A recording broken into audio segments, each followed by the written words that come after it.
Health Check 10 now. People either love them or hate them, mushrooms. And yet the local company sees a real future in mushrooms in Rhode Island. Here is Barbara Moore-Silva.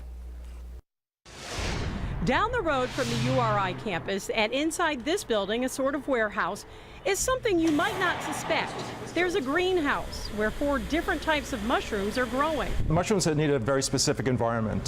You have to change the air about 10 to 20 times an hour to keep the CO2 down in the room. Mushrooms exude CO2, the opposite of what plants do.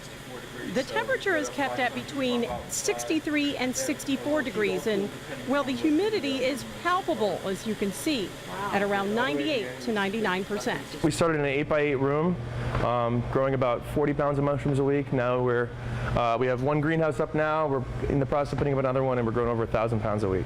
And they're unusual varieties. We have blue oyster mushrooms, golden oyster mushrooms, piopino, maitake, and shiitake. These mushroom farmers met about 2 years ago at a farmer's market, and a few months later started the Rhode Island Mushroom Company. Plants tends to be one side of your brain, the mushrooms the other. It's more science, so I'm much more driven to follow my science side. And this system is quite sophisticated, especially when you're growing the more delicate mushrooms. We've got, a 5-ton HVAC unit out the back, a big humidifier, a computerized control panel that we can control remotely from our phones or our desktops should we need to change the environment. Twice a day, Mike and Bob harvest their unusual shrooms, destined for more than 50 restaurants, both in Rhode Island and Massachusetts, as well as farmers markets. And it's not just about selling taste. These fungi pack a healthy punch. Lots of proteins, lots of high in antioxidants. There are a lot of studies being done right now, clinical studies at Sloan Kettering and other really large medical institutes. And they're finding that different varieties of mushrooms have specific benefits.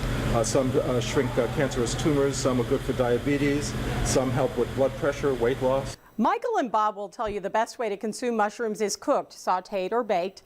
It brings the nutrients out, and boy, are they delicious. I sautéed some last night. As I mentioned, the Rhode Island Mushroom Company delivers to area restaurants and at farmers markets.